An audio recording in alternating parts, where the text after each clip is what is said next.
weak security, and the lack of enforcement of maritime laws, the Gulf is now a hotspot for piracy.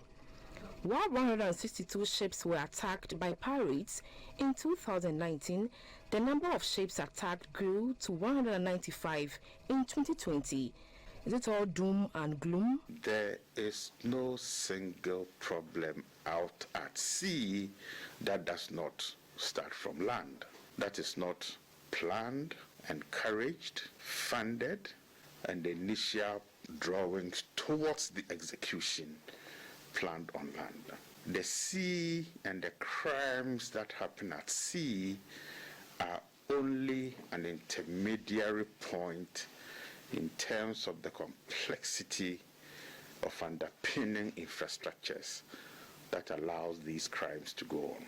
Rather than stealing cargo, usually in the form of oil, piracy in the Gulf has evolved since the 2014 oil price crash to focus on kidnapping seafarers and holding them for ransom. The International Maritime Bureau, IMB, has tracked piracy incidents in the Gulf of Guinea for more than a decade. In 2020, IMB found that the region accounted for 97% of all kidnappings at sea, with a record of 130 crew members kidnapped during the 22 separate incidents. There's a history behind this. They've learned from the Gulf of Aden. They've learned from what happens in the Sahel. I mean, all the major terrorist groups in the Sahel have all become what they are for two reasons, or for several reasons, of which I want to highlight two.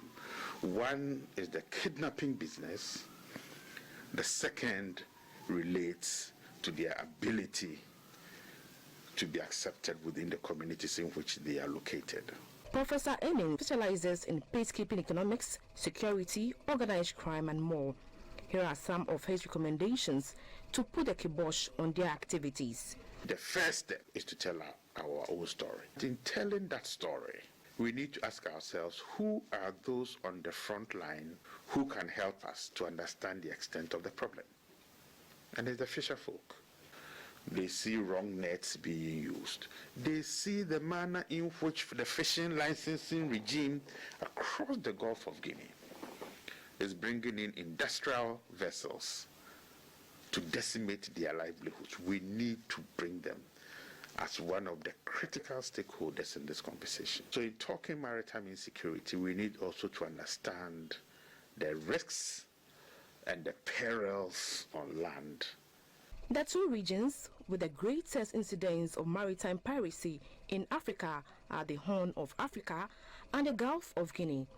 With 90% of all trade to West Africa traveling by sea, maritime safety and security remain vital for the region's development. For GBC News, Shelley Bewa.